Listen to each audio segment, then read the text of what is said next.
بسم اللہ الرحمن الرحیم۔ دنیا میں ایک ایسی شادی بھی گزری ہے کہ جس کے لیے حور و علماء اور فرشتوں نے خوب تیاریاں کیں۔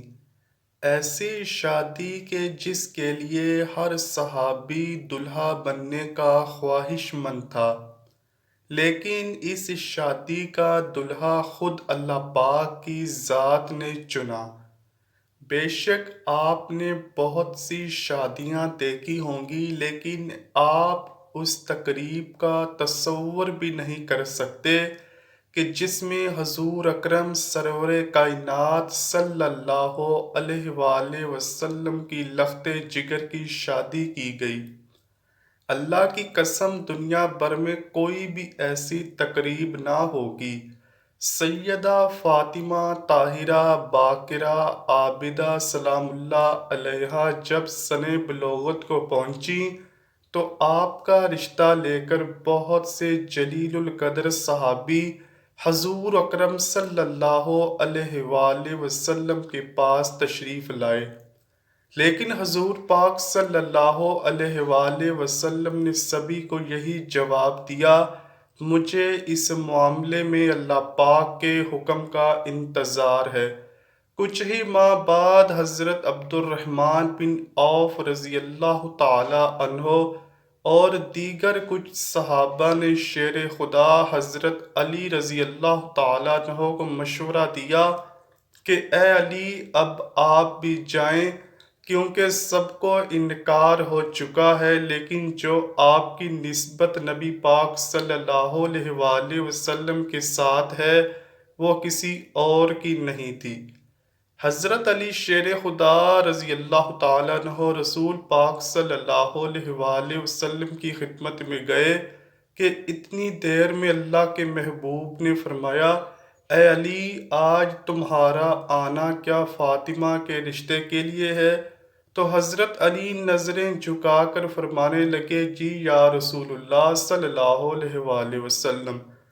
حضور پاک صلی اللہ علیہ وآلہ وسلم نے فرمایا کہ مجھے جبرائیل نے پہلے ہی خبر دے دی تھی۔ آپ صلی اللہ علیہ وآلہ وسلم نے ان کی درخواست قبول فرمائی اور ارشاد فرمایا، اے علی، گھریلو ضروریات کی کوئی چیز تمہارے پاس ہے جسے تم وسیلہ بناؤ؟ حضرت علی کہنے لگے، میرے پاس ایک تلوار، ایک اونٹ اور ایک زرہ ہے۔ نبی پاک صلی اللہ علیہ وآلہ وسلم نے فرمایا، تلوار کی تمہیں ضرورت ہے کیونکہ ہر وقت جہاد کے لیے تیار رہتے ہو، اور اونٹ تمہاری سواری کے لیے ہے، وہ بھی ضروری ہے۔ میں تیری طرف سے زرہ پر اکتفا کرتا ہوں، اور اے علی، تجھے بشارت ہو کہ اللہ تعالیٰ نے تیرا اور فاطمہ کا نکاح آسمان میں باندھ دیا ہے۔ مجھے اللہ کی طرف سے یہ حکم ہوا ہے کہ میں بھی سب کے سامنے تمہارا اور فاطمہ کا نکاح پڑھا دوں۔ اس طرح رسول اللہ صلی اللہ علیہ وآلہ وسلم نے حضرت سیدنا علی کا نکاح پڑھا دیا۔ جب سیدہ طاہرہ طیبہ کی رخصتی کا وقت آیا تو تمام ازواج مطہرات حضور پاک صلی اللہ علیہ وآلہ وسلم کے پاس آئیں اور حسرت امیز باتیں کی۔ حضرت ام سلمہ رسول اللہ صلی اللہ علیہ وآلہ وسلم سے کہتی ہیں، اے اللہ کے نبی صلی اللہ علیہ وآلہ وسلم، اگر آج خدیجہ زندہ ہوتی تو اللہ کی قسم ہمیں فاطمہ کے متعلق کوئی پریشانی نہ ہوتی، اور ان سے آپ کی آنکھیں بھی روشن ہو جاتی۔ رسول اللہ صلی اللہ علیہ وآلہ وسلم کی آنکھیں نم ہو گئیں اور آپ صلی اللہ علیہ وآلہ وسلم نے فرمایا، خدیجہ جیسا کوئی بھی نہیں۔ اس نے اس وقت میری تصدیق کی جب سب نے میری تکذیب کی، اپنے سارے مال کو مجھ پر خرچ کر دیا، اللہ کے دین کو قبول کیا، یہاں تک کہ میں نے اس کی زندگی میں ہی اسے جنت کی بشارت دے دی۔ رسول اللہ صلی اللہ علیہ وآلہ وسلم نے ہجرت کے دوسرے سال پہلی ذی الحج کے دن حضرت فاطمہ کو سیدنا علی کے گھر بھیج دیا۔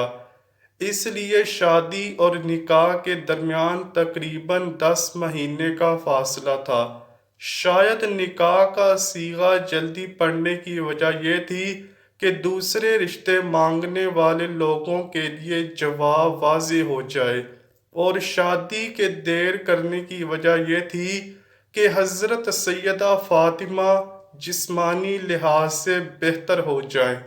خاتون جنت کا جہیز آقا نامدار مدنی تاجدار رسول ذی وقار صلی اللہ علیہ وآلہ وسلم نے شہزادیہ اسلام حضرت فاطمہ سلام اللہ علیہا کو جہیز میں جو سامان دیا، اس کی فہرست یہ ہے: ایک کملی چادر، بان کی ایک چارپائی، چمڑے کا گدا جس میں روئی کی جگہ کھجور کی چھال بری ہوئی تھی، ایک چھاگل، 2 چکیاں اور 2 مٹی کے گھڑے۔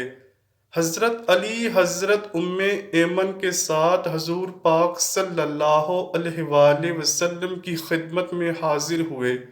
حضرت علی فرماتے ہیں کہ حضور پاک صلی اللہ علیہ وآلہ وسلم نے مجھ سے پوچھا، کیا تم زوجہ کے ساتھ رہنا چاہتے ہو؟ میں نے عرض کیا، جی یا رسول اللہ صلی اللہ علیہ وآلہ وسلم۔ آپ صلی اللہ علیہ وآلہ وسلم نے ارشاد فرمایا، بڑی محبت و عزت سے انشاءاللہ عز و جل آج رات سے تم اپنی زوجہ کے ساتھ رہا کرو گے۔ رخصتی کی رات حضور پاک صلی اللہ علیہ وآلہ وسلم نے اپنی لخت جگر کو ایک نیا جوڑا عطا فرمایا۔ حضرت سیدنا علی المرتضیٰ حضرت فاطمہ سے محبت بری گفتگو کرنے لگے، یہاں تک کہ جب رات کا اندھیرا چھا گیا تو وہ رونے لگی۔ حضرت علی نے پوچھا، اے تمام عورتوں کی سردار، کیا آپ خوش نہیں کہ میں آپ کا شوہر ہوں اور آپ میری بیوی ہیں؟ وہ کہنے لگی، میں کیوں کر راضی نہ ہوں گی، آپ تو میری رضا بلکہ اس سے بھی بڑھ کر ہیں۔ میں تو اپنی اس حالت و معاملے کے متعلق سوچ رہی ہوں کہ جب میری عمر بیت جائے گی اور مجھے قبر میں داخل کر دیا جائے گا، آج میرا عزت و فخر کے بستر میں داخل ہونا کل قبر میں داخل ہونے کی مانند ہے۔ آج رات ہم اپنے رب کریم کی بارگاہ میں کھڑے ہو کر عبادت کریں گے، اور وہی عبادت کا زیادہ حق رکھتا ہے۔ اس کے بعد وہ دونوں عبادت کی جگہ کھڑے ہو کر رب قدیر کی عبادت کرنے لگے۔ اسی لمحے ایک بوڑھی عورت نے صدا دی کہ ایک جوڑے کا سوال کرتی ہوں۔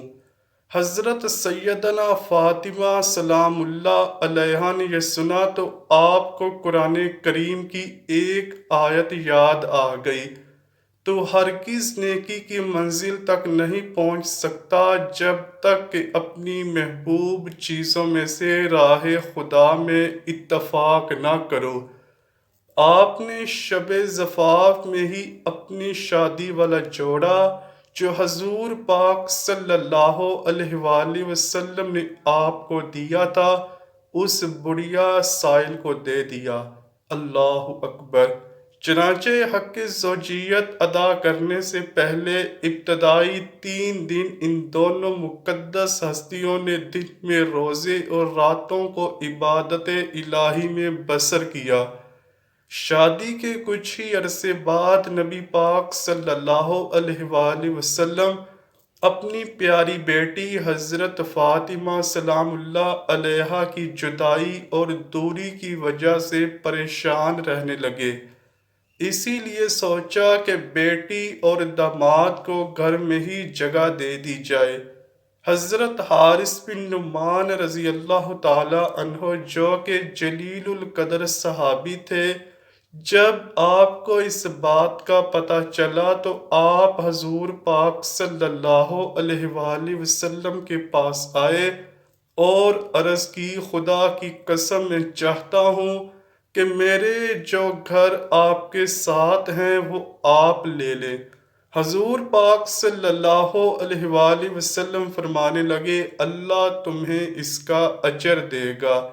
اس طرح سے حضرت علی اور حضرت سیدہ فاطمہ سلام اللہ علیہا رسول خدا صلی اللہ علیہ وآلہ وسلم کے ہمسائے بن گئے۔ دعا ہے اللہ پاک ہم سب کو اپنے پیارے حبیب نبی کریم صلی اللہ علیہ وآلہ وسلم کی سیرت پر عمل پیرا ہو کر اپنی زندگی گزارنے کی توفیق عطا فرمائے، آمین یا رب العالمین۔ امید کرتا ہوں کہ آپ کو ویڈیو پسند آئی ہوگی۔ اگر ویڈیو پسند آئی ہے تو ویڈیو کو لائک کیجئے، شیئر کیجئے اور چینل کو لازمی سبسکرائب کیجئے۔ ملتے ہیں اگلی ویڈیو میں، تب تک کے لیے اللہ حافظ۔